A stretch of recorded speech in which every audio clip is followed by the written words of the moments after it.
अखंड सौभाग्य के लिए बट सावित्री का व्रत हम लोग करते होंगे कई लोग, अखंड सौभाग्य के लिए करें, क्योंकि इस बट के पेड़ के नीचे भगवान विष्णु शंकर जी से विनती करे थे वर के, इसलिए अखंड सौभाग्य का देने वाला जिसका 16 श्रृंगार में नारी के हाथ की चूड़ी का कलर अलग हो सकता है, चूड़ी की डिजाइन अलग हो सकती है, चूड़ी अलग हो सकती है, चूड़ी महंगी सस्ती हो सकती है, मंगलसूत्र की कीमत ऊंची नीची हो सकती है, पांव की बिछुड़ी की कीमत ऊंची नीची हो सकती है, कान के कुंडल की कीमत ऊंची नीची हो सकती है। तुम्हारे शरीर पर जितने जितने 16 श्रृंगार हैं उसकी कीमत ऊंची नीची हो सकती है। केवल मंगलसूत्र की डिजाइन बदल सकती है, नाक की लौंग की डिजाइन बदल सकती है, कान के बुंदे की डिजाइन बदल सकती है, हाथ की चूड़ी की डिजाइन बदल सकती है, पांव की पायल की डिजाइन बदल सकती है। केवल नारी के 16 श्रृंगार में एक श्रृंगार ऐसा है जिसकी कीमत जो पहले थी वही कीमत आज तक है और उसकी डिजाइन आज तक नहीं बदली। वो मांग का सिंदूर है, एक जैसी डिजाइन और एक जैसी कीमत है। सारे श्रृंगार की कीमत अलग, पर मांग में जो सिंदूर डाला जाता है वो एक कीमत का होता है, एक डिजाइन का होता है और एक जैसा होता है और वो सबसे भारी होता है। सावित्री यमराज से कह रही है मेरे पति को छोड़ दो।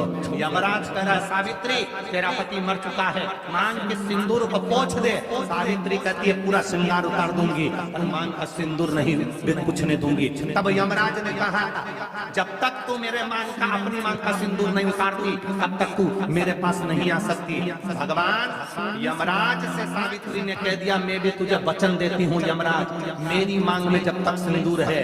जैसे सीता ने लाइन, लक्ष्मण जी ने लाइन खींच दी थी और सीता पार नहीं जा सकती थी, मैं भी तुझे वचन देती हूँ जब तक नारी की मांग में सिंदूर है तब तक तू उसके पति को उसके सामने लेकर नहीं जा सकता। ये भी मैं तुझे कहता। यमराज भैंसे पर सवार होकर सत्यवान को लेकर जा रहा था, सावित्री से वचन पर वचन चल रहे थे। पेड़ के नीचे छोड़कर क्या चाहिए क्या चाहिए क्या दूं मैं तुझको, कुछ मांग ले मुझसे। सावित्री कहती है क्या दोगे आप, मेरे पति के प्राण दे दो बस, वापिस और कुछ नहीं चाहिए। जब यमराज यमलोक में प्रवेश करने लगा, मांग के सिंदूर में से थोड़ा सा सिंदूर सावित्री ने केवल हाथ में लेकर अपनी बिंदी पर जो लगाया, सत्यवान को लेकर यमराज अंदर नहीं जा पाया। बाहर खड़े होकर कहता है मांग ले, मैं तुझे एक वचन नहीं, तू बोले तो मैं 2 वचन दे देता हूँ, तू बोले तो मैं 3 वचन दे देता हूँ, तू मांग क्या चाहिए। तब सावित्री ने कहा देना चाहते हो? हाँ। अब यमराज को लगा कि लालच में पड़ गई सावित्री। तब कहा पहला वचन दीजिए, मेरे अंधे सास ससुर के नेत्र वापिस आ जाएं। यमराज ने कहा तथास्तु। दूसरा वचन दीजिए, मेरे सास ससुर अपने पोता पोती का मुख देखें। यमराज ने कह दिया तथास्तु।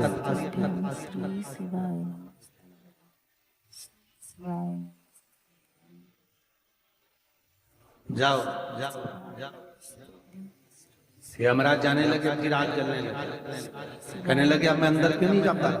सावित्री कहती है तुमने वर दिया है मेरे सास ससुर पोता पोती का मुंह देख, उनके बेटे को तुम ले जाओगे तो पोता पोती कहाँ से होगा। छोड़कर सावित्री पति को वापिस